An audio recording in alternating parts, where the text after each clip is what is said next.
편 25편 우리 전체 말씀을 한번 보도록 하겠습니다.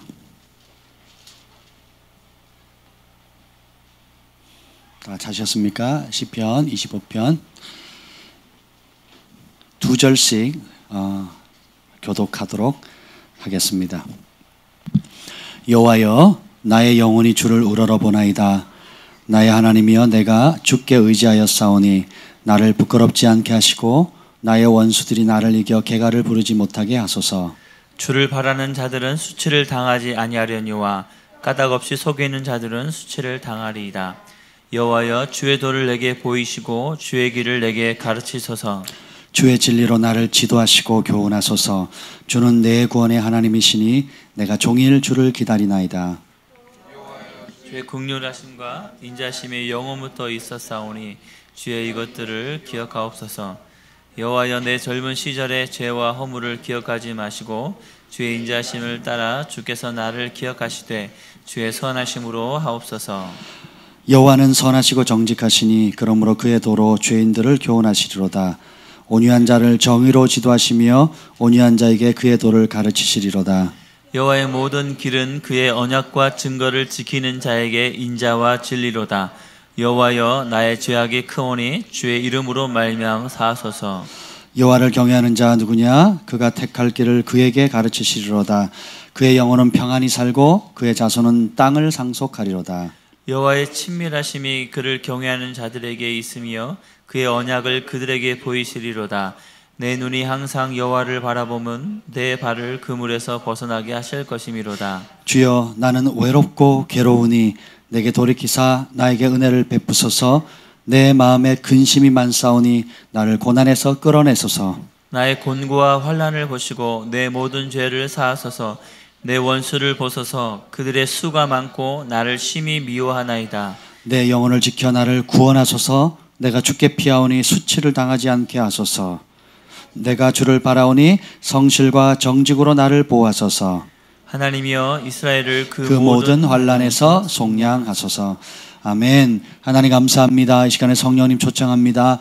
하나님의 일곱 영을 우리 가운데 임하시고 우리를 사로잡아 주시고 우리의 모든 영혼 육이 주님의 임재 가운데 머물게 하여 주시옵소서. 갈급한 심령, 사모하는 심령, 온유하고 겸손한 모든 심령, 여호와를 앙망하는 모든 자에게, 또 방송으로 하나님 앞에 주의 말씀을 듣는 모든 주의 백성들 위해 사람이 줄 수 없는 하나의 하늘로부터 오는 크고 놀라운 은총을 부어 주시옵소서.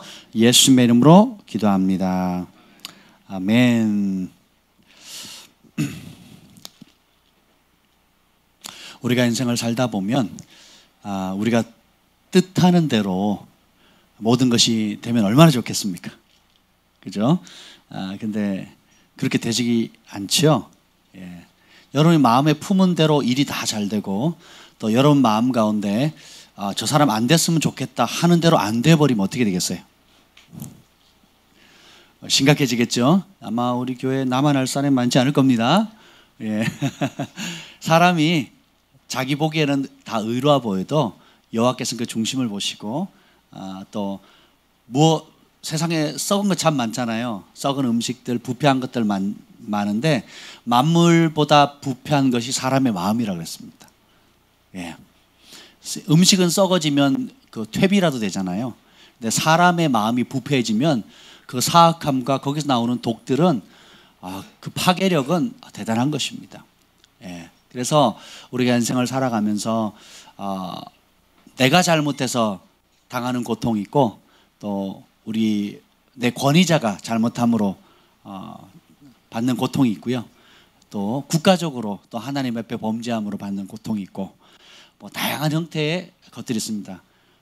또 꼭 그런 것만은 또 아니에요. 반대로 나는 아무것도 안 했는데 부모 잘 만나가지고 이 땅에 눈쳐 딱 보니까 우리 집이 100평인 거예요. 할렐루야. 서울 그 한복판에 그 대통령들과 정치인들이 사는 그 동네에 우리 집이 있는 거예요. 할렐루야. 예, 선택하지 않아도 저절로 오는 게 있으면 딱 태어났더니 제가 막 그 장군같이 몸이 좋은 거예요. 똑같이 제가 고등학교 1학년 때 우리 반에서 제일 키가 컸거든요. 예, 안 믿으시겠지만 그건 제 노력이 아닙니다. 제 노력이 아니에요. 왜 그럴까요? 예. 어머니 아버지 잘 타고난 복입니다. 우리 주한이 경아리가 멋진 이유는 자기들이 노력한 게 아니에요. 적어도 육체적으로는 부모를 잘 타고나서 선택의 여지 없이. 그러니까 여러분 불평할 거리가 없다는 거예요. 제 핵심은. 좋은 건 당연한 거고 나쁜 건 누구 탓이고. 이게 썩을 생각이에요. 좋은 일도 있고 또 어려운 일도 있는 겁니다. 부부가 좋을 때만 부부하고 좀 어렵거나 서로 실망이 되거나 화가 나면 부부 안 하면 나만 할 부모가 있겠어요? 없겠어요? 그러면 자녀들은 또 어떻습니까? 다 엉망이 되겠죠. 말 잘 들을 때 내 새끼 말 안 들으면 엄마 닮아서 그런 거예요. 이런 식으로 살면 안 된다라는 거죠. 그래서 우리 인생이 불공평한 것 같은데 사실은 그렇지 않습니다. 우리가 불공평하다고 생각하는 것보다 값없이 주어진 많은 아름다운 것들이 있다라는 거예요. 부모님으로부터 또 주변 환경으로부터 또 국가가 주는 것들이 있고 무엇보다도 우리가 인정하든 인정하지 않든 인식하든 인식을 못하든 하나님께서 값없이 주신 것이 너무너무 아름다운 것이 많다는 것입니다.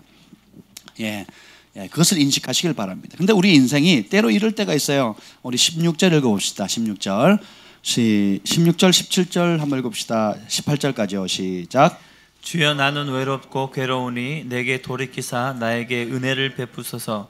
내 마음에 근심이 많사오니 나를 고난에서 끌어내소서. 나의 곤고와 환난을 보시고 내 모든 죄를 사하소서. 아멘. 외로움을 느끼실 때가 있죠. 너무 외롭다. 또 괴롭다. 그리고 내가 생각지 못하는 여러 스트레스들이 참 많다. 우리가 오늘 차를 타고 오다가 우리 아이들하고 이런 얘기를 했어요. 애들이 이제 10대도 거치고 자라는 과정이니까 여러 가지 질문들, 고민들이 있잖아요. 그래서 우리 아이들의 엄마가 이렇게 얘기를 합니다. 얘들아, 교회 성도들이 너희들 얼마나 부러워하는지 아니? 이렇게 얘기를 했어요. 그 한마디가 사실 주는 시사하는 바가 굉장히 많습니다. 굉장히 나는 인식을 잘 당연하다고 생각하는데 주변 사람들은 너무너무 부러워하는 것들이 있어요.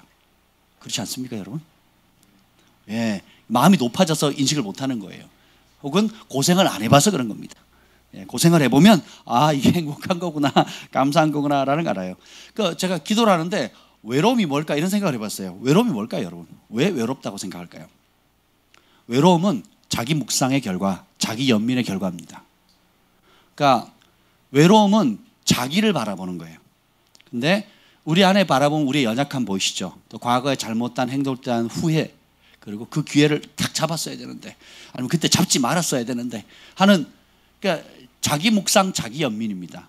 그래서 결국은 뭐예요? 그 결과가, 그 종착지가 나로 끝나는 것. 이게 외로움이에요. 그런데 똑같이 내 안에 연약함과 부족함을 바라보고 내 과거의 실수도 인식은 하는데, 그럼에도 불구하고 그렇기 때문에 그런 상황 속에 내 안에 예수님이 계시다. 그래서 예수님이 필요하고 그 문제를 예수님이 해결하셨고 예수님이 그 문제 다 보셨고 아셨고 그분이 모든 문제의 해결자다라고 보는 눈이 뭐예요? 믿음입니다.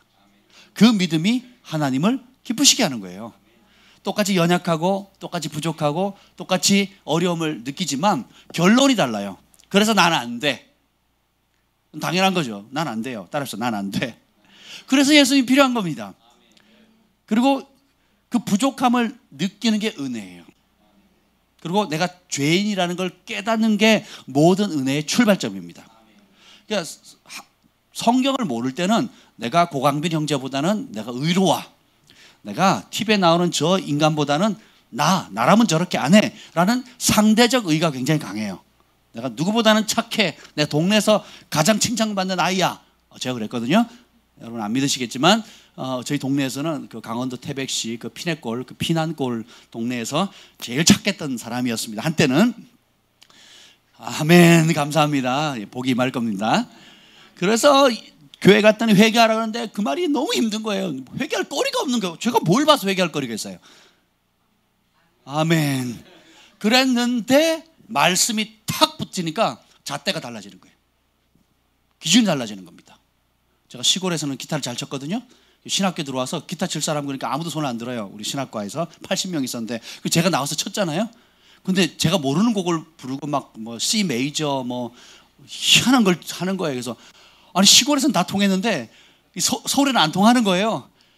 그래가지고 막 얼마나 쪽팔리는지 나중에 알고 보니까 전부 다 저보다 잘 쳐요. 시골에서는 제가 잘한다고 소문났었는데 뭐 C, D, E, F, G, A, B, C 그래서 기본 그것만 치면 다 됐거든요. 찬송가 그것만 다 치고 했는데 서울에 오니까 뭐 가사도 어렵고 막 그러니까 뭐예요? 기준이 다른 겁니다. 그래서 나름 자신의 기준이 있는 거예요. 아유 나름 저렇게 안 살아. 이렇게. 아우 저러고도 사나? 저러고도 교회 다닌다고 해? 저러고도 목사야? 저러고도 뭐 이게 누구 기준이에요? 그러니까 하나님의 기준을 딱 대면 술자 있다 없다? 없다라는 거예요. 그래서 자신에게 절망하는 것이 사실은 은혜의 출발이에요. 내 힘으로 안 되는구나. 여러분 자기 연민에 빠져서 외롭다 그리고 외로운 음악 듣고 그리고 누구도 내 곁에 없어. 그리고 누구도 날 도와주지 않아. 믿을 놈 세상에 하나도 없네. 라고 생각을 하게 되면 그것을 즐기는 사람이 있습니다. 그래서 그럼 더 우울해지거든요. 우울하다 보니까 잠 못 자고 잠 못 자니까 약 먹고 약을 먹을 때는 처음엔 잠이 오니까 좋은데 그 다음 날은 약의 복용량을 늘려야 되잖아요. 내성이 생기죠. 그러니까 약을 먹어도 안 되네. 그러니까 어떻게 죽어야지. 그리고 우울증에 빠져서 우울은 굉장히 심각한 병입니다. 그래서 자살하게 만들죠. 자살의 주 원인이 우울함이거든요. 그 우울함의 원인이 외로움이에요. 외로움은 뭐냐? 나밖에 없다. 누구도 내 마음 안 알아준다는 거예요. 왜? 생각합니다. 그래서 외로울 때 그리고 괴로우니 그리고 영어 성경에는 스트레스가 다양한 종류의 스트레스가 많사오니 내 마음에 근심이 많사오니 곤고와 환난과 또 그냥 거기다 엎친 데 덮친 게 뭐예요? 죄까지 있어요. 죄까지. 처음 거는 환경 때문에 혹은 뭐 주변 내 선택이 아니라 할지라도 이 내가 지었던 죄를 생각하니까 자, 이 시편을 누가 쓴 줄 아세요? 다윗이에요. 의의 왕이거든요. 예수님의 예표입니다. 굉장히 존경받는 왕인데 다윗은 공적인 큰 죄를 한번 범한 거 외에는 드러나는 게 없어요. 사실은 드러난 게 없는데 그래서 드러난 게 없으니까 다윗이 죄를 안 지은 걸까요? 다윗이 공적으로 왕이 된 다음에 범한 죄 여러분 다 알고 있잖아요. 그죠? 우리아의 아내 밧세바를 범한 것 알지요. 그럼 다윗은 평생 그 큰 죄 하나만 지었을까요? 그렇지 않다라는 겁니다. 이거 한번 보죠. 여기 보면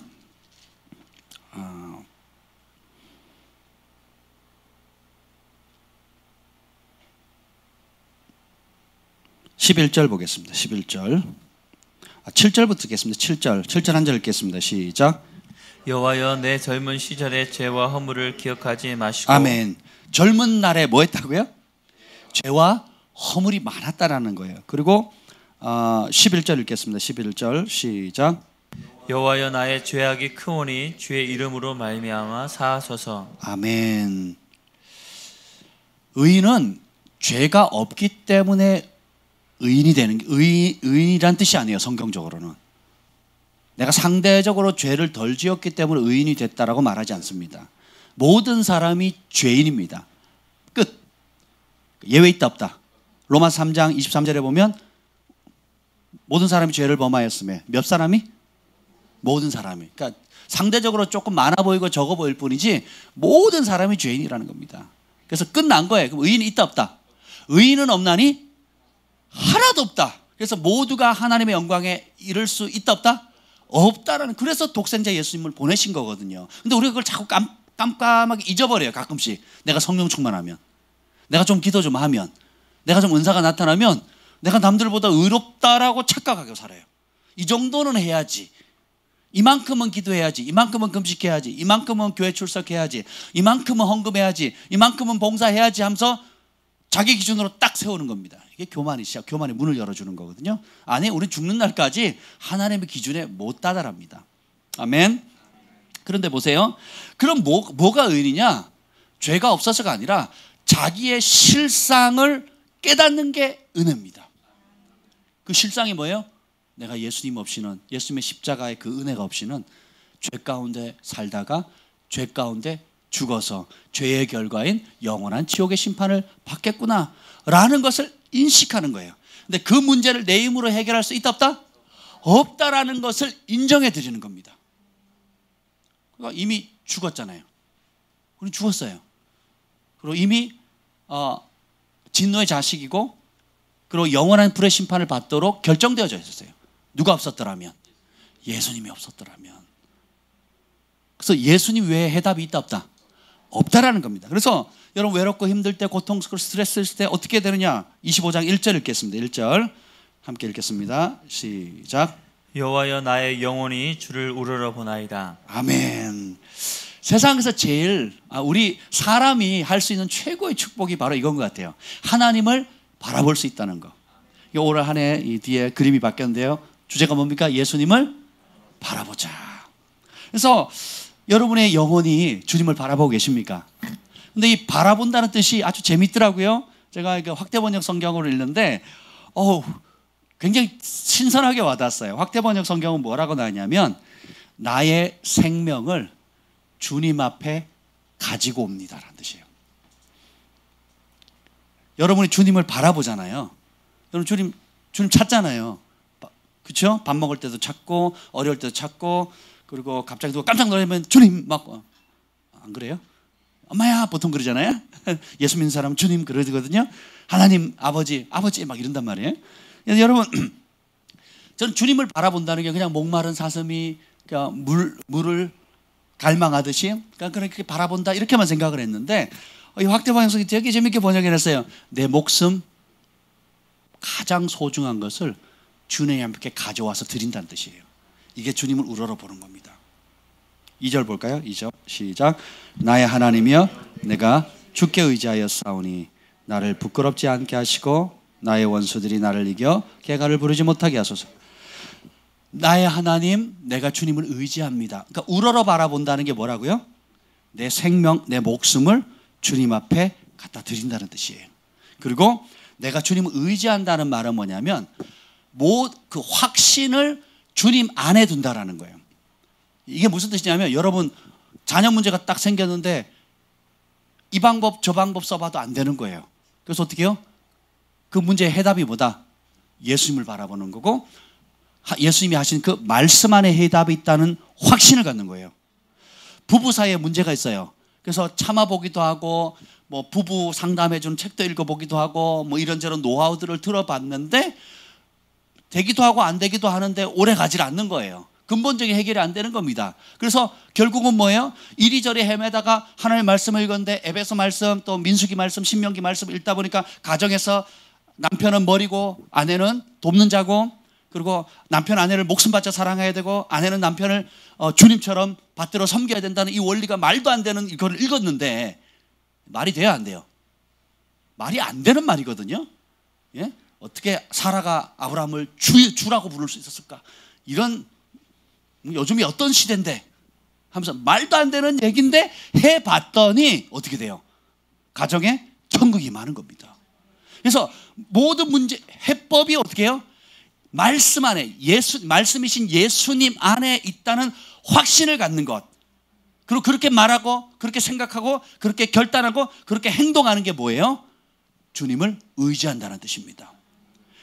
계속 수입은 많은데 나가는 게 많아요.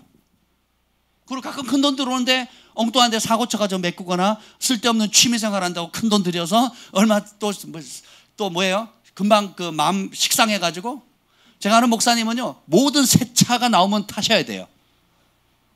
여러분 아이폰 나오면 맨날 바꾸는 분들 있잖아요. 그래서 최신식 아이폰만 쓰시는 분, 그건 양호합니다. 아이폰 비싸야 100만 원, 뭐 요즘 150만 원 그렇게 하잖아요. 근데 최신식 차를 계속 나오면 바꿔야 돼요. 그래서 착 나오면 그 전 차를 팔아요. 모자라는 분량을 어떻게든지 메꿔가지고 최신식 그 유명 브랜드를 타야 됩니다. 그리고 타고 있는데 6개월도 못 가서 새로운 차가 왔다. 그럼 어떻게 해요? 사야 돼요. 그럼 이 차를 팝니다. 왜요? 그 타는 즐거움. 함께 사는 사모님이 죽으려고 그랬어요. 아주. 한번 생각해 보세요, 여러분. 네. 그렇게 하면 내가 좀 행복할 것 같고 위로받을 것 같고 내 공허함이 좀 씻겨질 것 같은데, 이건 뭐예요? 주를 의지하는 거예요? 아니면 다른 걸 의지하는 거예요? 다른 걸 의지하는 거거든요. 그리고 제가 이번 주에 신방을 했는데 아주 재밌는 간증을 많이 들었습니다. 은혜를 많이 받았는데 어떤 부부의 내용이 결론이 그거예요. 우리 가정 문제, 부부 사이의 문제를 해결하기 위해서 이 방법 저 방법 다 써봤다. 내면에 뭐 리더 책들 뭐 다 써봤는데 적절히 그 써본 결과 안 되는 것이 많았고, 그리고 가끔씩 되는 게 있었다는 거죠. 이렇게 하니까 되는 거예요. 나중에 알고 보니까 결국 뭐예요? 되는 것은 하나님의 말씀에 나와 있는 것과 일치된 원리는 되더래요. 근데 다른 모든 방법들은 돼야 안 돼요? 안 된다라는 거죠. 그래서 하나님의 말씀을 읽다가, 말씀을 듣다가 그 말씀에 순종한 영역에 천국이 임하는 걸 경험한 거예요. 그러니까 이 부부의 태도가 어떻게 바뀌었냐면 하나님 말씀이 진짜다라는 거예요. 저희 교회 그런 가정이 몇 있습니다. 예, 교회 나온 지는 얼마 안 되셨지만 이전 이런 방법 저런 방법 최선을 다해서 온갖 노력을 다 해봤지만 돼야 안 돼요? 안 되는 거거든요. 그러다가 우연히 하나님 말씀을 듣게 됐고 그 말씀 한 가지, 몇 가지요? 수천 가지 중에 수만 가지 중에 한 가지 순종했더니 빵 터지 대박 맞는 겁니다. 그대로 됐더니 부부 사이 회복되고 내 마음이 새로워지고 생각이 바뀌고 언어가 바뀌고 혈기 분노가 다스려지고, 그죠? 그리고 자녀들도 평안을 누리게 되고 집에 들어가고 싶은 마음이 생기고, 집에 들어가기 싫어하는 남자들 많아요. 여자들도 많고. 왜 그럴까요? 지옥이거든요, 집안이. 하나님의 말씀이 다스리는 곳이 천국이고 하나님의 말씀이 없는 곳이 지옥이에요. 내 마음이 하나님 말씀에 순복하고 그걸 기뻐하면 마음 천국이 이루어지는 거고, 우리 그것을 거부하면 내 마음은 항상 분노와 혈기와 원망과 자기 연민과 외로움과 고통인 겁니다. 그리고 우리 가정에, 우리 사업장에 하나님 말씀과 진리를 받드는 것을 최우선으로 삼는다. 그러면 그 사업장, 그 가정은 뭐가 이루어지겠어요? 천국이 이루어지는 겁니다. 이것을 발견하는 재미가 신앙생활이에요. 이것을 발견하면서 따라가는 것이 예수님을 닮아가는 겁니다. 아멘. 그래서 여러분 남은 인생의 기간이 있기 때문에 이것이 얼마나 즐거운지 몰라요. 그래서 주님을 의지한다는 게 뭐예요? 모든 거짓된 확신을 버리고 예수님의 말씀, 하나님의 말씀 안에 해답을 찾는 겁니다. 거기에 해답이 있다는 확신을 갖는 거예요. 그래서 예전에 CCC, 한국 CCC의 그 대표이신 김중곤 박사님이 항상 여름 때 수천 명의 학생, 전국에서 온 학생들을 놓고 우리가 살아가는 이유는 무엇입니까? 라고 물으면 예수 그리스도. 백문일답이라는 유명한 설교거든요. 여러분이 돈을 버는 이유가 무엇입니까? 그러면 예수 그리스도. 막 산이 막 쩌렁쩌렁 울렸대요. 저희 집사람 거기 참여했거든요. 그리고 뭐 하여튼 여러분이 그 기술을 배우는 이유는 무엇입니까? 예수 그리스도. 여러분이 결혼하는 이유는 뭡니까? 예수 그리스도. 그러니까 모든 질문의 해답이 뭐예요? 그래서 모든 행복의 근원이 누구예요? 이 확신. 이것이 바로 주님을 의지하는 것입니다. 주님을 우러러보는 게 뭐라고요? 교회는 나오는데 생각이 딴 데가 있는 사람이 있어요. 기도는 하는데 마음이 콩밭에 가 있는 사람이 있습니다. 사실 예배는 받는 게 아니고요, 드리는 겁니다. 하나님 앞에. 아브라함이 제단 쌓아놓고 예배 드렸죠. 뭘 바칩니까? 양과 소와, 그죠? 비둘기와. 그래서 각을 떠서 완전히 죽여서, 그러니까 안 죽이면 어떻게 해요? 양을 올려놨다 하나님 안 바치면 얼른 깨가지고 뭘 해야 되겠네. 소를 바치려, 아이고 아까워. 그래서 다시 살려가지고 하면 안 되겠죠. 예배의 어원은 뭐냐면 완전히 드리는 겁니다. 하나님 앞에. 그래서 여러분 하나님 앞에 나올 때는 예배 드린다는 거 뭐예요? 하나님께 받는다는 뜻이에요? 드린다는 뜻이에요? 드린다는 거예요. 근데 주님을 우러러 본다는 것은 예배거든요. 주님을 바라본다. 주님을 바라는 건 예배인데 그 예배는 결국 뭐냐? 우리의 가장 소중한 것인 생명을 가지고 주님 앞에 드리는 겁니다. 이게 주님을 바라보는 거예요. 그래서 한나의 우리가 기도를 배웠죠. 한나의 우리 기도 가운데 완전히 들어서 그냥 주님께 모든 걸 거는 겁니다. 그러니까 다른 도무지 내 힘으로 해결할 수 없다. 더 이상 방법이 없다. 다른 방법이 없다. 나를 사랑해주는 남편조차도, 또 남편이 주는 다른 사람보다 2배로 주는 물질조차도 해결할 수 없는 문제가 있다는 걸 발견한 겁니다. 그래서 어떻게 해요? 모든 자신의 문제에 대한 그 해답의 근거가 하나님밖에 없다는 그 확신 속에 뛰어드는 겁니다. 그리고 그것을 붙잡고 주님을 부르짖고 기도하는 것. 그래서 다윗도 외로웠고 다윗도 힘들었습니다. 그리고 젊은 날을 돌이켜 보니까 자신이 젊은 날에 범했던 온갖 실수, 범죄, 그리고 추함들 이런 것들이 떠오르는 거예요. 그러면 가룟 유다처럼 내가 잘못했네 그리고 죽어야지 자살해버리면 해답이 없어. 그건 믿음이 아니에요. 근데 어떻게 그래서 따라합시다. 그래서 저는 주님이 필요합니다. 내 의가 아닌 주님의 의가 필요하고 내 지혜가 아닌 주님의 지혜가 필요한 것입니다. 내가 우리 가정을 아무리 행복하게 하려고 내가 돈 많이 벌면 좀 우리 가정이 행복해지겠지, 우리 아이들이 좋은 학교 가고 좋은 대학 가면 행복해지겠지, 대부분 부모들이 이렇게 생각하거든요. 왜냐? 배운 게 없고 본 게 그거니까. 세상의 TV나 매스컴이 말하는 게 그거니까. 근데 어느 날 주님의 은혜로 하나님의 말씀을 이제 알아갈 때 그게 아니구나. 우리 아이들에게 줄 수 있는 최고의 유산은 뭐라고요?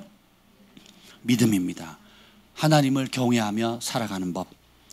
그러면 하나님과 사람에게 은총을 입습니다. 그러면 그 아이는 전 세계 어디다 떨거나도요 복의 근원이 돼요. 야곱이 집 나갔잖아요. 요셉도 집 나갔죠. 그리고 다니엘도 어릴 때 팔려갑니다. 그러니까 성경에 보면 세계를 지배했던, 세계를 축복하는 하나님의 통치자의 축복을 받은 사람은 다 10대 때 쫓겨나요. 10대 때 집을, 부모님을 떠납니다. 10대 때 집 나갔어요. 할렐루야. 자기 의지와 상관없이 어쩔 수 없이 떠밀렸습니다. 요셉은 형들한테 팔려서 가고, 야곱은 장자권 뺐다가 미운 털 박혀가지고 지발로 나가고, 그리고 다니엘과 그 세 친구들은 어떻게 돼요? 나라를 빼앗겨가지고 환관장으로 팔려갑니다. 다니엘은 자식이 없어요. 거세당합니다. 생각해 보세요. 모든 학자들은 다니엘이 환관장으로 그가 뭐예요? 남자 구실을 못하는 거예요. 자녀를 낳을 수가 없는 겁니다. 그런 환경 속에서 이들이 바벨론으로 가든 애굽으로 가든 아니면 저 멀리 모르는 어디로 갈지도 모르고 그냥 가야 되는 이런 과정 가운데서도 가는 곳마다 복이 되었던 이유는 뭐예요? 그가 부모로부터 받은 유업이 있는데 그 유업은 여호와를 경외하는 겁니다. 주님을 우러러 바라보는 거예요. 그리고 그 주님의 말씀을 지키기 위해서 내가 우러러 바라본다는 게 뭐라 그랬죠? 뭘 가져간다고요? 하나님 앞에 내 목숨을 가져가는 거예요. 그래서 주님이 기뻐하는 그 말씀 때문에 그 말씀을 지키기 위해서는 내 목숨도 건다라는 거예요. 이게 우러러 바라보는 겁니다. 그리고 그분을 의지한다는 것은 그분만이 해답이라는 걸 진짜 믿는 거예요. 다른 건 가짜다, 다른 건 해답이 안 된다라는 거예요. 잠깐 유익이 될지 모르겠지만 사람들이 자꾸 마음을 헷가닥 빈대떡 뒤집듯이 뒤집는 이유가 뭐예요? 여기 붙었으니까 덕이 되네, 붙었다가 이 사람 이제 안 되네, 이 사람이 좀 낫네, 그러면 메뚜기 폴짝 뛰죠. 이렇게 합니다. 자기가 믿던 신념도 생각도 또 사람 관계도 회사도 조금만 뭐 이익이 된다 그러면 폴짝 뛰어다녀요. 그러니까 뿌리가 들린 나무는 어떻게 돼요? 열매도 못 맺고 잘 자라지 못하고 시들시들하다가 죽습니다. 대부분 그런 삶을 살아가거든요. 근데 주님을 우러러 바라보는 사람은 요동치 않습니다. 그 뿌리를 생명의 말씀 안에 계속 내어둬서 그 말씀을 주야로 묵상하는 거예요. 그리고 제가 말씀드렸잖아요. 교회 다닌다고 다 복을 받는 게 아니라고. 이 기록된 하나님의 말씀 안에 보물들이 하나님 감추셨는데, 여러분 왕들이거든요. 왕의 즐거움은 그 보물을 찾는 겁니다. 그래서 찾고, 어떤 사람은 재정의 영역의 비밀을 발견한 사람, 맛을 본 사람이 있어요. 그럼 그 영역을 계속 뚫고 들어가는 겁니다. 그러면 열방을 축복하는 재정의 통로가 되는 거예요. 어떤 사람은 치유에 대한 비밀을 발견한 겁니다. 이렇게 되면 치유가 되는구나, 이렇게 되면 불치병이 낫는구나, 이렇게 되면 건강해지는구나. 그 사람은요 그 영역을 뚫고 가는 겁니다. 그래서 자기 병도 낫고 다른 사람 병도 고치고, 어떤 사람은 열방을 돌아다니면서 치유하는 사역자가 되기도 합니다. 또 예수님의 이름에 권세가 이렇게 탁월하구나, 또 가정을 회복시키는 말씀이 있구나, 또 창의적으로 지혜를 주시는 말씀이 있구나, 아니면 성경에 나왔던 인물처럼 나라와 열방을 통치할 수 있는 정치 영역에 있어서 통치할 수 있는 권한이 주어지는구나. 다윗처럼. 다윗은 왕이잖아요. 오늘날 말하면 대통령보다 더 큰 권세를 가지고 왕입니다. 그래서 각자의 부르심과 또 하나님의 말씀을 연구하면서 받았던, 솔로몬은 지혜를 받았고요. 그렇죠? 여러분 무엇을 원하십니까? 한 가지만 받으실 이유는 없어요. 그죠? 그렇죠? 근데 우리가 하나님이 정하는 이 마지막 때에 우리가 태어났고 마지막 때 하나님께서 가장 소중한 것들을 남기신 존재이기 때문에 여러분이 무엇을 하든 상관이 없는데 초점을 맞추는 거예요. 그게 뭐냐면 다시 오실 예수님의 길을 예비하는 겁니다. 개인적으로, 그리고 여러분의 가족, 그리고 주변에 열방을 품고. 그래서 여러분이 마지막 때에 사시는 분들은 첫째는 내 영혼이 주님과 올바른 교제가 있어야 되고 내 영혼이 살아야 되고, 두 번째는 뭐냐면 열방을 품으셔야 돼요. 열방을 품는 기업가가 되셔야 돼요. 열방을 품는 교육가가 돼야 됩니다. 열방을 향해 나아갈 수 있도록 자녀들을 바르게 키우는 어머니 아버지가 돼야 돼요. 그러니까 여러분 무엇 하든 열방에 영향을 주는 예배자가 돼야 되고 음악가가 돼야 되고 사업가가 돼야 되고, 무엇을 하든 왜요? 주님께서 이 천국 복음이 땅끝까지 증거되리니 그제야 끝이 오자 그랬거든요. 너희는 온 천하에 다니며 만민에게 복음을 전파하라. 그러니까 너희는 온 천하의 목사로서 가라고 얘기가 안 나옵니다. 선교사로 가라고 나오지 않아요. 그냥 여러분이 있는 모습 그대로예요. 아멘? 있는 뭐 학생도 유학 가잖아요. 그리고 여러분 때 되면 군대 가잖아요. 군대에서도 국내파가 있고 해외파가 있거든요. 예, 여러분이 뛰어나면 해외 파병도 받습니다. 그러니까 여러분이 사업을 해도 여러 나라를 많이 다녀요. 또 여러분이 또 조금 여유가 있으면 관광도 많이 다니잖아요. 유럽에 가면 관광도 많이 다니죠. 그래서 다양한 이유로 여러분이 가는 그 자리에서 예수님의 사랑을 증거할 수 있도록, 그래서 뭘 하든지 주님의 다시 오심을 맞이할 수 있는 거룩한 백성을 일으킨 그 일에 비전을 가지셔야 됩니다. 아멘. 그래서 3절 읽겠습니다. 3절 시작. 주를 바라는 자들은 수치를 당하지 아니하려니와 까닭없이 속이는 자들은 수치를 당하리이다. 그래서 이렇게 주님께 목숨을 걸고 주님 앞에 모든 해답이 있다는 그 확신을 가지고 말하고 행동하는 사람들은 수치를 당하지 않습니다. 왜냐? 12절 읽겠습니다. 12절 시작. 여호와를 경외하는 자 누구냐? 그가 택할 길을 그에게 가르치시리로다. 주님을 바라는 자, 여호와를 경외하는 자, 이것은 하나님이 내 앞에 계시다라는 것을 믿고 예배하고, 이 말씀이 전에는 책이었고 종교 서적이었는데 이제는 정말 내 목숨보다 귀중한 생명의 책으로 와닿는 사람이 여호와를 경외하는 사람입니다. 좋은 책 중에 하나야, 뭐 책 읽으면 나쁘진 않아, 도덕적인 책이네라고 읽는 사람은 여호와를 경외하는 자가 아닙니다. 갈 길이 먼 사람이에요. 출발 자체가 안 된 겁니다. 이게 목숨이고, 이게 내가 살아야 이유고, 이것 때문에 내가 핏값을 지불할 수도 있고, 이것이 내 인생의 목적이고, 그리고 이대로 살 거야. 그리고 이 안에 모든 해답이 있어. 이 안에 모든 축복이 있어. 이 안에 모든 하나님께서 나에게 예비하신 가장 아름다운 것 다 들어있어. 이거밖에 길이 없어 라고 믿는 사람이 여호와를 경외하는 자예요. 근데 그런 자에게 어떤 복을 주느냐? 택할 길을 가르쳐 주신대요. 여러분이 하루에도 특히 사업하시는 분들 혹은 자녀를 키우시는 분들, 물건을 살 때나 거래를 할 때나 진로를 결정할 때 얼마나 많은 선택의 상황들이 있습니까? 그죠? 그 선택의 상황에 주님께서 어떻게 한다고요? 그 길을 가르쳐 주신대요. 여호와를 경외하는 자에게는 하나님의 모든 길이, 10절 읽겠습니다. 10절 시작. 여호와의 모든 길은 그의 언약과 증거를 지키는 자에게 인자와 진리로다. 아멘. 하나님의 말씀 언약을 지키는 사람에게는 하나님이 가르쳐 주신 모든 길, 이 성경에 나와 있는 모든 길이 뭐예요? 연인이 사랑에 빠졌을 때 오는 그 달콤함처럼 인자와 진리로 와닿는다는 거예요. 인자는 loving kindness거든요. 그 loving은 사랑이고 kindness는 친절하고 온유하고 이런 뜻이 있어요. 그래서 아주 따스하게 와닿는 사랑과 같다는 거예요. 근데 하나님을 경외하는 마음이 없으면 어떻게 되면 이건 종교책이거나 율법서거나 아니면 무섭거나, 어떤 분이 성경을 한 번 읽을 때는 구약의 하나님 너무 무서웠대요. 두 번째 읽어보니까 그 하나님이 너무너무 좋으신 분이라는 게 눈이 밝아지더래요. 저도 처음에 구약을 읽거나 요한계시록 읽을 때 막 잠 못 잤거든요. 너무 무섭다 그랬는데 주님이 어떤 분인가 계속 읽어보니까 우리 하나님처럼 좋은 분이 없는 거예요. 그리고 구약에도 하나님 자신을 소개할 때 인자와 자비가 무궁하다 그랬거든요. 그럼 끝이 없다라는 끝이.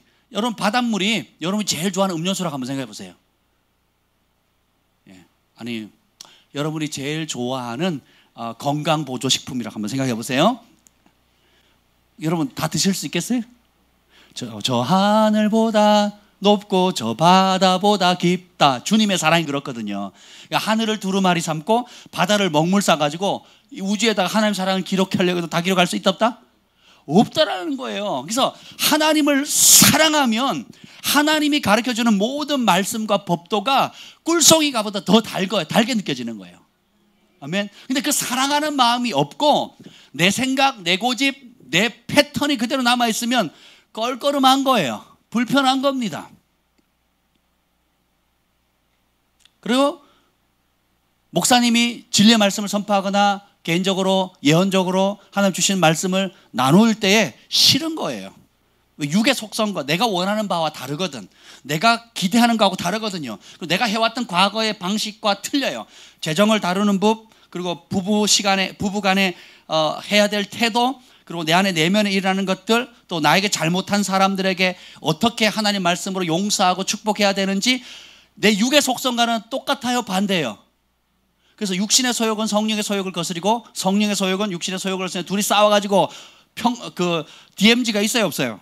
중간지대 있다 없다? 어느 한쪽이 이길 수밖에 없는 거예요. 그럼 그걸 선택을 누가 해야 돼요? 근데 주님을 경외하는 것을 갖기 전에는 너무 힘든 거예요. 목사님 또 그러네. 그래서 여러분 교회 다니기 전에 먼저 교회 다니는 사람 핍박하잖아요. 미쳤다고, 제정신이 아니라고. 여러분 사랑에 안 빠진 사람 눈에는 사랑에 빠진 사람이 다 미쳐 보이는 거예요. 그러니까 빠졌다 그러잖아요. 저 사람한테 빠졌다.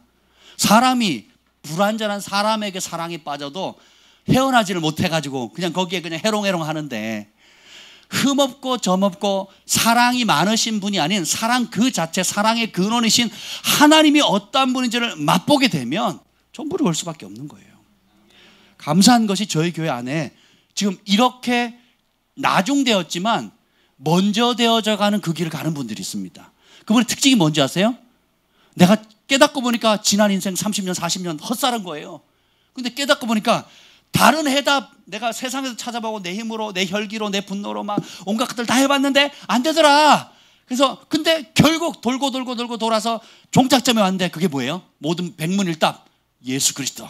그분이 하신 말씀, 이 하나님의 성경, 이 말씀이 해답이라는 걸 알게 되니까 어떻게 해요? 태도가 틀려요. 기도하는 태도, 말씀을 듣는 태도, 그리고 순종하는 태도, 행동하는 것들, 이게 콩나물처럼 쑥쑥쑥 자라요. 왜 그렇습니까? 딴짓 해봤거든. 다른 노력 다 해봤거든요. 그러니까 어떻게 돼요? 악화되거나 더 어려워지는 거예요. 재정적으로, 관계적으로, 건강적으로, 정신적으로 모든 게 어렵고 해보니까 안 되더라. 근데 진짜 빛을 발견한 거예요. 진짜 생명을 발견한 겁니다. 그분이 누구십니까? 예수님이죠. 그러니까 그분을 우러러 보는 거예요. 우러러 본다는 게 뭐예요? 내 생명, 내 목숨 그분께 드린다는 뜻이라고 그랬잖아요. 그리고 그분을 의지한다는 게 무슨 뜻이라고요? 모든 문제에 대한 해답이 예수님밖에 없다, 그분의 말씀밖에 없다는 확신을 갖는 겁니다. 그래서 내 인생의 목적에 대한 해답이 누구에게 있다? 예수 그리스도. 그리고 내 재정에 대한 문제, 물꼬를 뜰 수 있는 해결 방법이 어디에 있다? 예수 그리스도. 하나님의 말씀 안에밖에 없다는 거예요. 내 건강에 대한 해법이 어디에 있다? 예수 그리스도밖에 없다는 거예요. 우리 자녀 문제, 행복의 문제, 우리가 겪고 있는 모든 문제에 대한 유일하고 생명이 넘치고 우리를 행복하게 해줄 수 있는 해답은 예수 그리스도밖에 없다. 아멘. 그 확신을 갖는 거예요. 근데 신앙생활 몇 번 하다 보면 아멘을 하는데 생각은 딴 데 가 있는 겁니다. 처음에 은혜 받으면 그런 거야. 나도 한때는 그랬어. 이게 뭐예요? 종교의 길로 가는 겁니다. 굉장히 위험한 거예요. 그래서 초대교회, 에베소 교회에게 주님께 책망하시기를, 다 잘하는데 한 가지 부족한 게 있다. 뭐예요? 첫사랑이라 말이죠. 첫사랑 회복해라. 그렇죠? 첫사랑 회복하지 않으면 촛대 옮긴다 그랬거든요. 그럼 빛의 기능을 상실하는 겁니다. 초는 빛의 기능을 밝히는 거거든요. 그리고 사명을 말합니다. 그러면 사명은 받았는데 빛작용을 못하니까 소금처럼 밟히고 사람들의 조롱거리가 되는 거예요. 그래서 제가 얼마 전에 나눴던 것처럼 마지막 때 일어날 하나님의 군대의 심장이 타오른다 그랬잖아요. 불로 타오르는데 뭐예요? 어떤 불이에요? 예수님을 사랑하는 사랑의 불이에요. 그리고 부분을 드리는 것이 아니라 전부를 드려 사랑. 이게 마지막 때의 군대는 사랑의 군대입니다. 그래서 저희 막내 이름이 셋째 이름이 사랑이잖아요. 아멘. 그냥 단순히 이름 지을 게 없어가지고 그렇게 지은 게 아닙니다. 그냥 그 중에 제일은 우리 집에서 제일 예쁜 게 사랑이에요. 아멘. 그래서 소망이 보고는 또 소망이가 제일 예쁘다고 얘기합니다. 할렐루야. 우리 사랑이가 아멘. 벌써 하트 뿅뿅 날리고 있어요.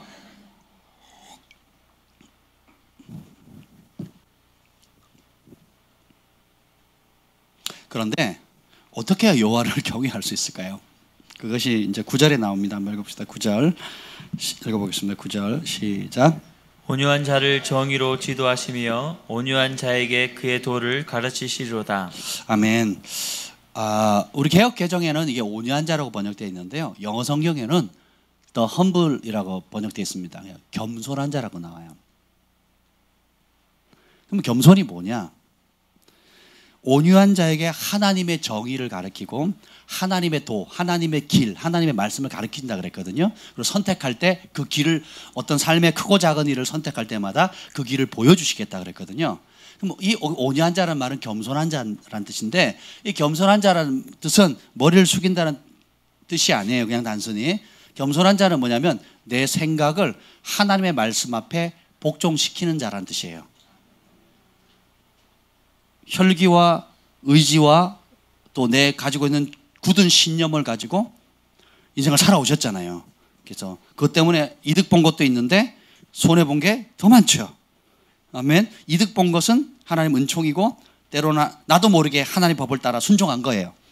아멘. 그리고 믿음의 우리 부모님들이 그간 쌓아놓았던 은총의 선물을 받는 겁니다.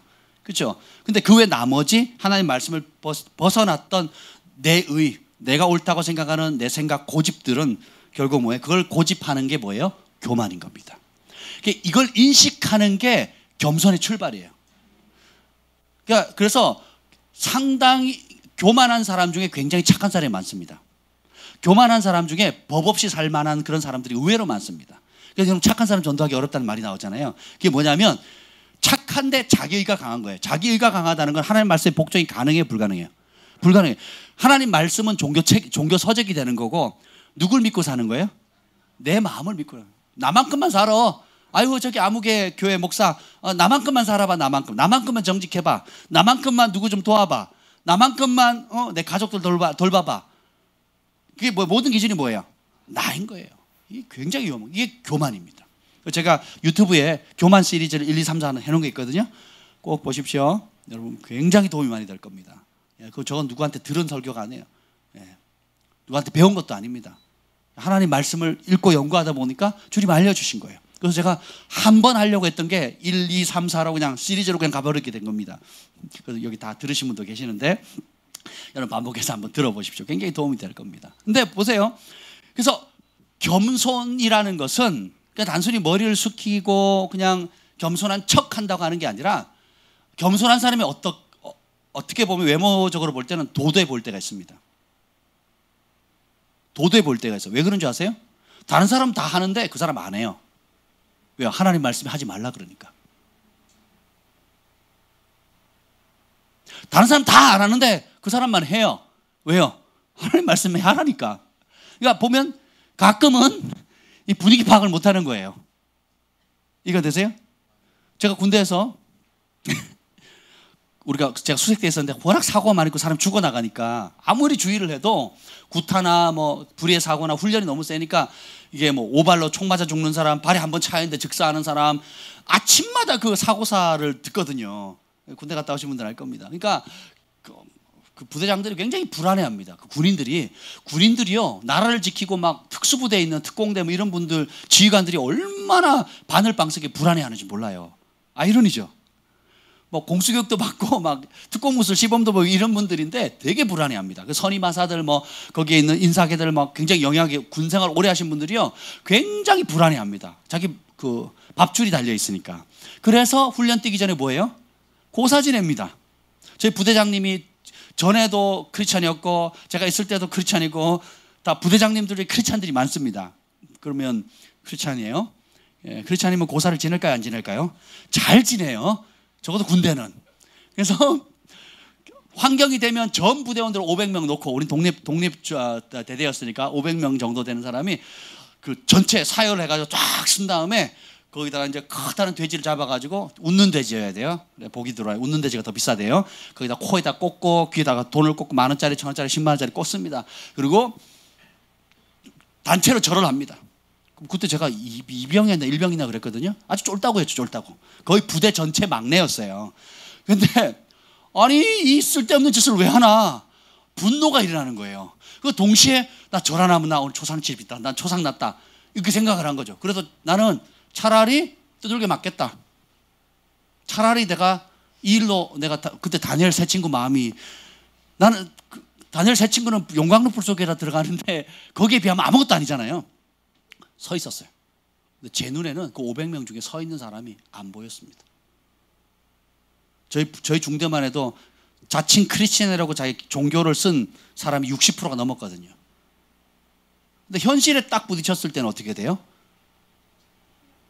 왜요? 그 주변 분위기가 무섭거든요. 당장 군 생활을 해야 되는데 내일부터 꼬이게 되는 거예요. 한번 생각해 보세요. 그리고 또 한 번은 제가 상병 때인가 비가 와가지고 소대별로 했어요. 소대별로. 그 조그만 막사 안에서 이 상이 있잖아요. 상이 있으면 그걸 놓고 해야 되는데 진짜 미치겠는 거예요. 그래서 제가 서 있었어요. 그냥 막 절하고 술 따르고 또 다시 절하고 그러잖아요. 저 혼자 서 있는 거예요. 근데 감사하게 아무도 그것에 대해서 얘기를 안 하더라고요. 단 한 명도. 저희 소대의 크리스찬이 거의 60% 70%였거든요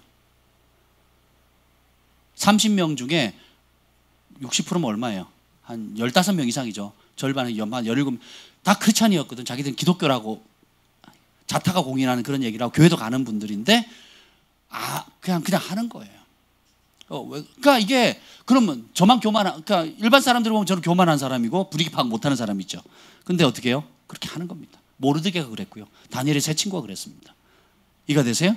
여러분 직장에서 또 사회생활하면서 친구들 만날 때 인정 때문에 그 문화가 있잖아요. 그 분위기가 있잖아요. 그 분위기 맞춰준다고, 사람 눈치 본다고 할 때가 얼마나 많습니까? 그죠?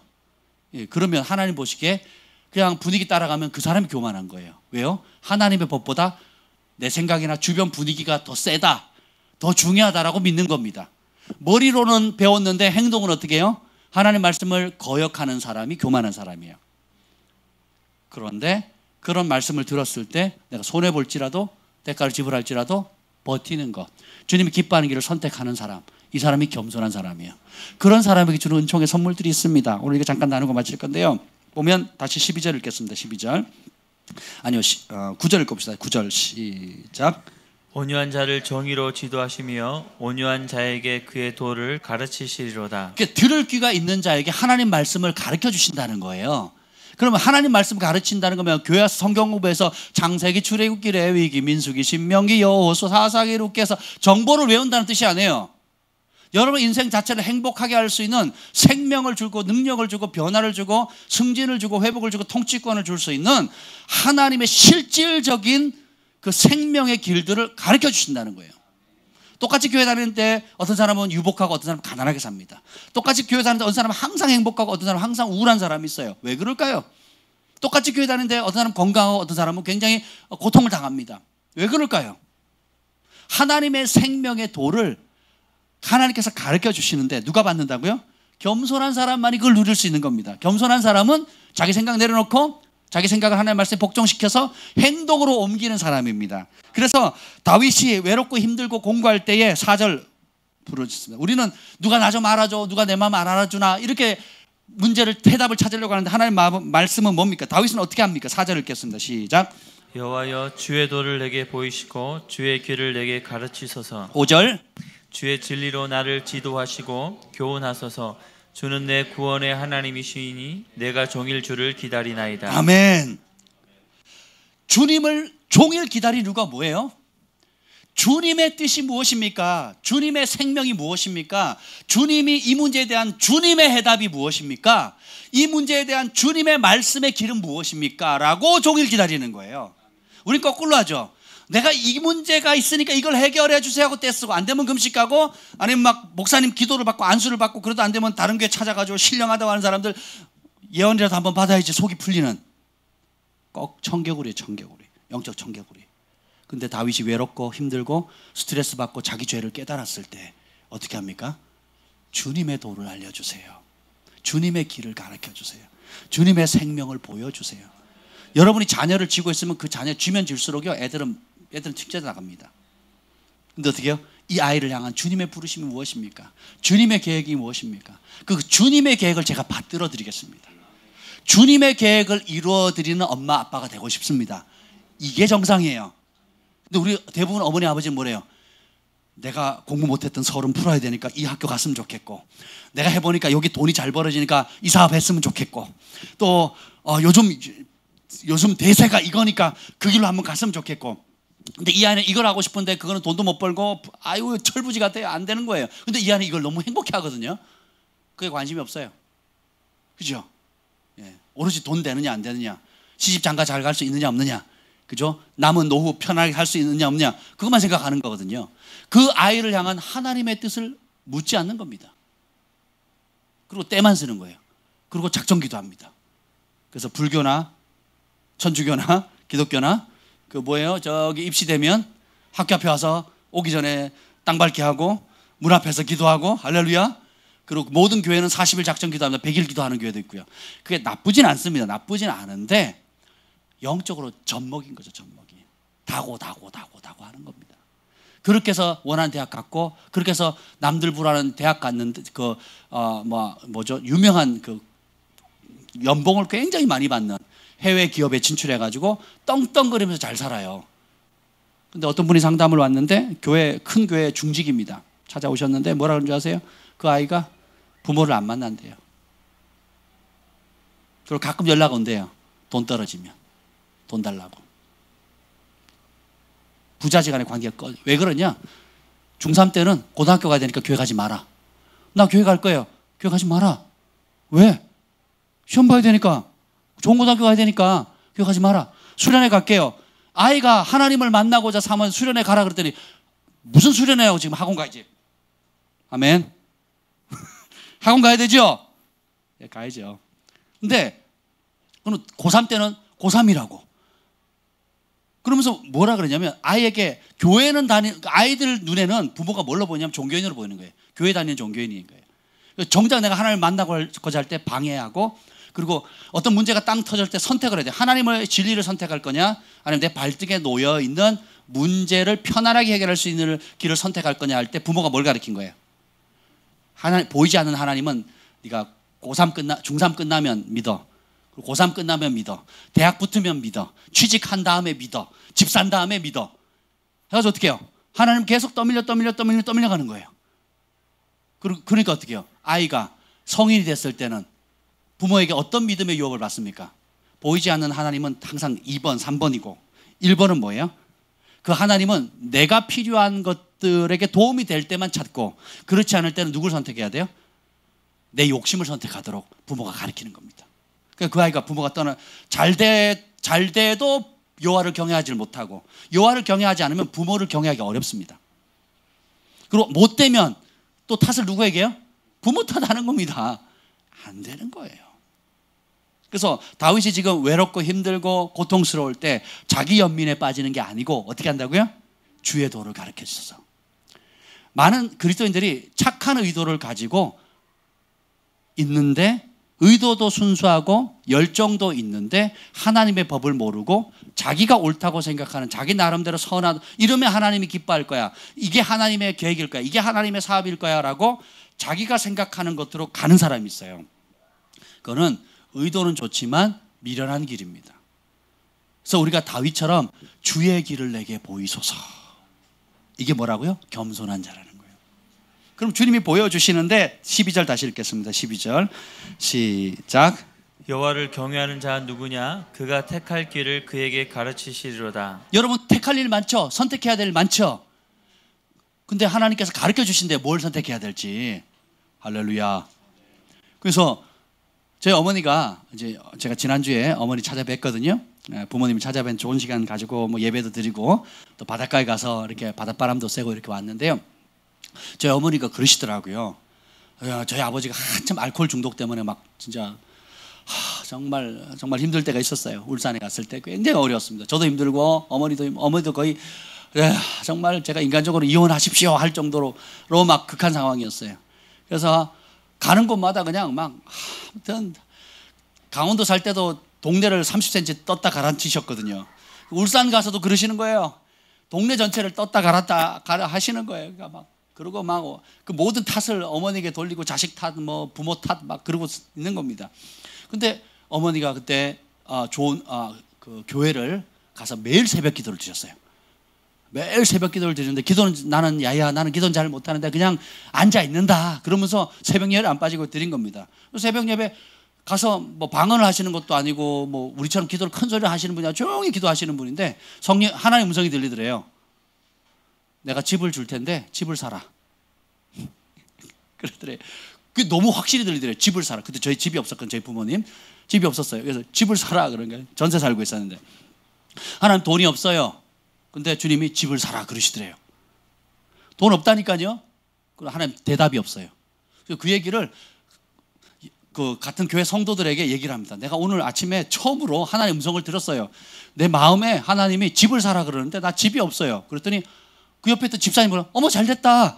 내가 지금 경매 나온 거 있는데 그거 한번 보지 않겠냐고. 그래서 돈이 없다고. 경매 물건 4,500짜리가 나왔는데 4,500만 원이에요. 4억 5천도 아니고 45억도 아니고 4,500짜리가 나왔는데 한번 경매 보지 않겠냐고. 돈이 없다고. 그래요? 그럼 내가 될게. 한번 생각해 보세요. 자기 돈으로 남의 경매를 해주는 거예요. 그 내가 될게 그래서 3천만 원인가 빌려줬어요. 그리고 한 뭐 1,500만 원인가 이렇게 이리저리 모아가지고 4,500을 해가지고 했는데 난리가 났어요. 우리 아버지부터 반대하고 막 난리가 났습니다. 뭐 그래가지고 아버지 이름으로 하려고 했더니 가려면 뭐 서류 떼고 가야 되는데 안 가시겠다는 거예요. 결국 저희 어머니 이름으로 일단은 경매로 했습니다. 근데 4,500에 낙찰을 받았어요. 그 태화강 강가에. 지금 그 4,500짜리가 얼마가 됐냐면 2억이 넘는답니다. 할렐루야. 그러면서 야야 내가 뭘 물려주겠냐 이거밖에 물려줄 게 없다 그러시더라고요. 기분 나쁘세요? 한번 생각해 보세요. 아니 기도하지 않았더라면 하나님의 뜻을 묻지 않았더라면 주님을 우러러보지 않았더라면 정기적으로 하나님 앞에 나가서 기도하지 않았더라면 그 음성을 들을 수 있었겠냐고요. 그럼 뭐 했겠어요? 한 친사한테 했겠죠. 내가 복이 없어가지고 이런 남편을 만나서 내가 이 고생을 하는데 살 수도 없고 죽을 수도 없고 이게 사는 것도 아니고 죽는 것도 아니고 이런 고백하는 사람 굉장히 많거든요. 사실 주변을 돌아보면. 근데 보세요. 그런 와중에 자기 연민을 하면 그건 불신인 거고 죄인데 그 와중에 그게 맞는데 그래서 백문일답 되시는 예수님이 필요합니다. 예수님을 의지합니다. 예수님을 바라봅니다. 하니까 그분이 어떻게 해요? 그 선택할 길을 알려주는 거예요. 그 주겠다 그래놓고는 돈 한 푼 안 드리고 어떻게 돼요? 아니 내가 집 사야겠다는 음성을 들었는데 남이 경매하라 그러고 돈 없다 그러니까 내가 되겠다고. 이게 은혜입니다. 할렐루야. 저는 부모님을 잘 타고난 것 같아요. 그뿐만이 아닙니다. 그리고 여호와를 경외하는 자는 수치를 당하지 않는데요. 존귀함을 준다라는 것입니다. 그리고 14절에 보면 하나님의 친밀함을 보여주신다는 거예요. 그를 경외하는 자에게 친밀함이란 단어는 비밀을 알려주신다는 뜻입니다. 하나님이 비밀을 알려주신대요. 제가 요즘 은혜 받고 있는 그 신앙생활 얼마 하지 않으신 분들이 이렇게 기도할 때 하나님의 음성을 많이 들으시더라고요. 환상, 꿈, 그리고 성령의 내적인 음성들을 많이 들으세요. 근데 그게 백발백중입니다. 너무 은혜가 넘치는 거예요. 그리고 들은 그대로 역사가 일어나고요. 할렐루야. 그리고 가족들이 구원받기 시작하고요. 부모님들이 돌아오고. 그리고 농내장 때문에 아예 그 글을 못 읽던 분도 그냥 치유되고 그 의사가 깜짝 놀래고. 그죠? 우리 남편이 혈기를 안 부려요. 할렐루야. 100번 하던 걸 한 번 합니다. 뭐 고통을 당해 보셨어야지. 한번 보십시다. 그러면서 14절에 보면 13절 읽겠습니다. 13절 시작. 그의 영혼은 평안히 살고 그의 자손은 땅을 상속하리로다. 이게 뭐냐면 여러분이 거하는 처소 있죠. 평안해집니다. 직장 가기 싫은 이유가 있죠. 괴롭히는 상사나 또 여러 가지 어려움들, 그죠? 집에 들어가기 싫은 이유가 있거든요. 남편 얼굴 보기 싫은 이유가 있고, 아내 얼굴 보기 싫은 이유가 있고, 불안하거든요. 평안이 없어요. 그죠? 즐겁게 직장 생활하는 사람이 있고, 그냥 마지못해 생존을 위해서, 돈을 벌기 위해서 가는 사람이 있단 말이에요. 공부를 해도 정말 목적을 가지고 비전을 가지고 기쁨으로 밤을 새는 사람이 있고, 30분도 엉덩이 붙이고 있는 것을 무슨 지옥불 위에 앉아 있는 것을 고통스러워하는 사람이 있단 말이에요. 네, 보세요. 여호와를 경외하는 자, 주님을 전심으로 찾는 자는 그 dwelling place, 거처가 평안해지는 겁니다. 그것을 샬롬이라 그러고 하나님의 천국이 임하는 것이에요. 예, 그래서 직장 생활도 즐겁고 공부하는 것도 즐겁고 내가 손대는 것, 만나는 모든 사람들이 행복한 겁니다. 여호와를 경외하는 자에게 주는 복이고요. 그 다음에 그의 자손이 땅을 상속받는데요. 제가 집주인이 자꾸 그 월세를 올려가지고 스트레스를 받는 거예요. 지금 몇 년 있었는데, 그래서 이제 기도를 하다가 김 목사님이 집을 구입할 때라는 응답을 받았습니다. 그래서 집을 구입하자고 그래서 막 이리저리 알아봤거든요. 그러다가 이제 집을 구입하려고 마음을 딱 하는데 돈이 있어서가 아니고 주님 그럴 감동을 주셨으니까 행동을 옮기는데, 갑자기 그러는 거예요. 우리의 꿈은, 소원은 성전과 사택이 붙어 있어서 밤이고 낮이고 기도했으면 좋겠다. 그래가지고 또 제가 결정하기 전날에 성전을 열심히 뒤져봤잖아요. 우리 수도권에 있는. 그들이 좋은 게 너무 많은 거예요. 부천에 갔더니 진짜 3층 건물인데요, 17억에 나왔더라고요. 근데요 여러분, 제가 아파트를 알아보니까 17억이 돌이 아니에요. 서울의 집 한 채 값인데 지방에는 교회 3층짜리 건물인 거예요. 그리고 이 검암역에 2층짜리 450평 그린벨트 지역이긴 하지만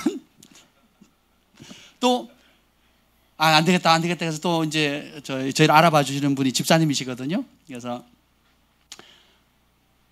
우리 성도들의 구성도를 보니까 이 수원 쪽이 좀 편안할 것 같아요. 평택에서도 올라오고 서울에서 내려가기도 좋고, 수원 쪽을 한번 알아봐 달라고 그랬더니 성균관대에서 2.4km 떨어진 전부 다 학교더라고요. 특수학교, 고등학교, 중학교, 초등학교, 학교로 완전히 둘러져 있는 그 위에 산이 하나 있는데 그 산 꼭대기에 있는. 근데 17억인 거예요. 근데 그게 한 4, 5억만 있으면 인수할 수 있거든요. 그 교회를 가질 수가 있습니다. 그렇잖아요. 그래서 기도합시다 우리. 기도해서 정말 여러분 그거 아세요? 4가정 5가정만 마음을 합치잖아요. 가능합니다. 네. 시간은 필요하겠지만 마음을 합치면 가능합니다. 어렵지 않습니다. 네. 그래서 주님께서 어쨌든 집은 선물로 주시겠대요.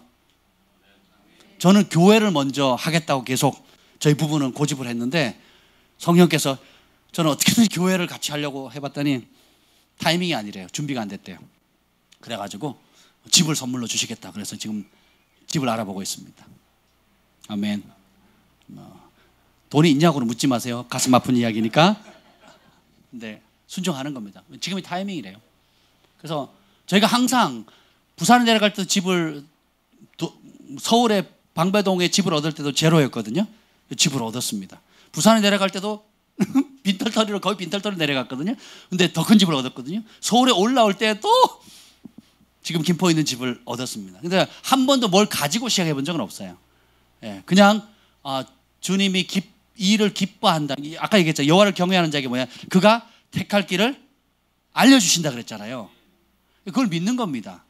그래서 우리 가족들이 기도 많이 했어요. 회의하고 만나고 각자 받은 감동들 얘기하는데요. 우리는 다 신령한 집안들이라 다 한신령해가지고 얼마나 날카로운지 몰라요. 그래서 지금 서로 각자 받은 걸 가지고 주님이 가장 기뻐하는 길이 뭔가를 계속 지금 조율해 가는데 거의 정점에 이르렀어요. 정점에 이르렀습니다. 네, 주님께서 주시는 그 감동이 두 가지인데, 우리 교회가 적어도 최소 4가정만이라도 전심을 다해서 주님을 위해서, 주님 주신 이 비전, 글로벌 파이어 교회의 비전을 향해서 마음을 합치면 교회는 옮길 수 있습니다. 새로 교회를 살 수가 있어요. 제가 그걸 봤습니다. 네. 몇 가정이요? 최소 4가정만 하나님의 비전을 향해서 같이 마음을 합치면 교회를 살 수가 있어요. 이전할 수 있습니다. 제가 그걸 봤고요. 또 하나는 덤으로 주님께서 저에게 새 집을 주셨다는 감동을 주셨습니다. 할렐루야. 중보해 주시면 감사하겠습니다. 왜냐? 하나님께 약속하셨거든요. 뭐예요? 여호와를 경외하는 자에게는 평안이 거하고 뭐예요? 땅을 상속한대요. 여러분 그 복을 받으셔야 됩니다. 아니 이미 우리의 것이에요. 아멘. 그래서 우리가 해야 될 것은 한 가지밖에 없습니다. 15절 읽어보시죠. 15절 시작. 내 눈이 항상 여호와를 바라보면 내 발을 그물에서 벗어나게 하실 것이미로다. 우리 인생에 많은 덫들이 놓여 있어요. 발목 잡는 덫들, 건강의 덫, 재정의 덫, 관계의 덫, 깨뜨리는 많은, 또 내 삶에 하나님 주신 비전을 가지 못하도록 많은 덫들이 있는데, 이것을 피할 수 있는 유일한 방법은 뭐냐면, 내가 무서워 이게 아니라 좀 심플해요. 가장 안전한 길은 뭐냐? 내 눈이 항상 여호와를 바라보는 겁니다. 아까 우러러 본다는 게 뭐예요? 내 생명을 주님께 드리는 거라 그랬잖아요. 주님의 말씀 앞에 주님께 모든 걸 드리는 걸 결정하면 그 최고로 안전한 길이고, 최고로 복된 길이고, 최고로 빠른 길이에요. 좀 그걸 배웠어요. 그리고 그것이 은총의 문을 엽니다. 그래서 나는 막 뭘 하고 싶은데 주님이 가만히 있어, 고개 들지 마, 납작 엎드려. 납작 엎드려 3년 있었거든요.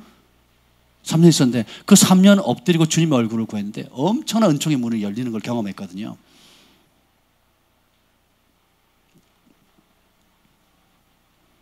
달려갈 때가 있고 머물 때가 있고요. 외쳐야 될 때가 있고 잠잠해야 될 때가 있습니다. 그래서 그런 시즌은 다 틀려요. 각자 시즌은 다 다르지만 오늘 주님께서 정말 주님만을 바라보기로 바라보는 자를 향해 주님께서 그분의 사랑과 인자 눈으로 바라보고 계십니다. 그런데 우리의 시선이 사단이 자꾸 다른 걸 보게 하거든요. 사람들의 약점, 단점, 그리고 나 자신 묵상, 또 문제, 그리고 주변에 있는 상황들, 그리고 안 될 거를 계속 봐요. 이래서 안 되고 저래서 안 되고, 누구 때문에 안 되고 뭐 때문에 안 되고, 그리고 여러분의 과거가 발목을 잡아요. 자신의 과거, 그리고 여러분을 의지하는 사람들의 과거, 이런 것들이 발목 잡습니다. 다윗이 그런 고통을 알았어요. 그때 뭐 한다고요? 여호와여 나의 영혼이 주를 우러러 바라보나이다. 나의 하나님이여 내가 주께 의지하였사오니. 우리가 이 자리로 나아갔으면 좋겠습니다. 그 외에도 굉장히 많은 여기 가르침들이 있는데 주님께서 여러분의 갈 길을 지도하시는 은혜가 있어요. 아멘. 그래서 우리가 깨어서 다른 것 흐트러진, 마땅히 주님께 드려져야 될 그 우리의 모든 마음과 열정과 사랑을 분산시키는 것이 무엇인지를 인식을 하셔야 됩니다. 사람에 대한 실망감일 수도 있고요, 나 자신을 묵상하는 자기 연민일 수도 있고, 내 안에 있는 내면의 여러 가지 다뤄야 될 쓴뿌리들이 있을 수 있습니다. 그런데 그런 모든 것이 아무리 크다 할지라도 싸그리 잡아가지고 하나님 내 영혼이 주님을 우러러 봅니다. 내 생명을 주님께 겁니다.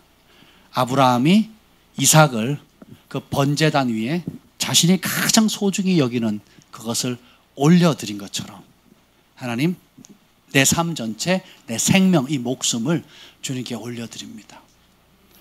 여러분들 그렇게 하시겠습니까? 내 목숨을 주님께 드렸는데 뭘 걱정합니까? 안 드리니까, 제단 위에 바쳤는데 기어서 다시 내려오려고 하니까, 밑에 불을 피워서 이제 좀 뭘 좀 하려고 그러는데 기어서 내려오려고 그러니까 아뜨거 하면서 내려오는 거예요. 그러면 그게 무슨 하나님이 흡양하는 산 제사가 되겠습니까? 안 되겠죠. 그래서 내가 쥐는 거, 욕심, 근심, 스트레스, 이런 것들을 다 싸그리 잡아서 내 생명 드렸는데 뭘 걱정해요? 이제는 내가 사는 것 아니고 그리스도께서 사신다는 거죠. 살아도 주를 위해 살고 죽어도 주를 위해 죽나니 사나 죽으나 주의 것이로다. 아멘. 때로는 우리가 막 열심히 달려가다가 탁 멈출 필요가 있어요. 그리고 돌아보는 겁니다. 주님이 어떤 일을 하셨는가? 그리고 앞으로 이 주님이 나를 통해서 어떻게 은혜를 베푸시고 은총을 주실 것인가 기대하는 겁니다. 여기 영어 성경에는 바라본다 이런 모든 걸 expect라고 나와 있거든요. 기대하는 거예요.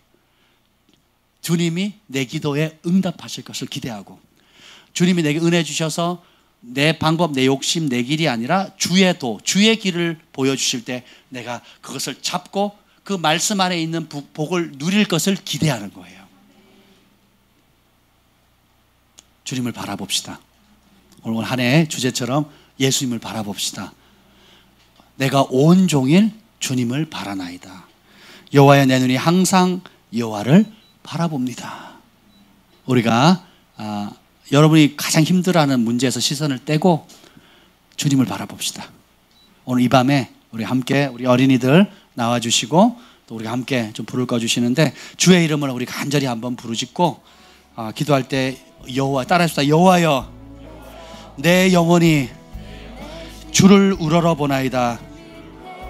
나의 하나님이여 내가 주께 의지하오니 응답하여 주옵소서. 아멘. 주를 바라는 자는 수치를 당하지 않습니다. 내가 나의 구원 되시는, 나의 힘이 되시는, 내 길을 인도하시고 선택의 상황에 주의 길로 인도하시는 그 주님 앞에 우리가 함께 주의 이름을 한번 간절히 부르짖고 기도하겠습니다.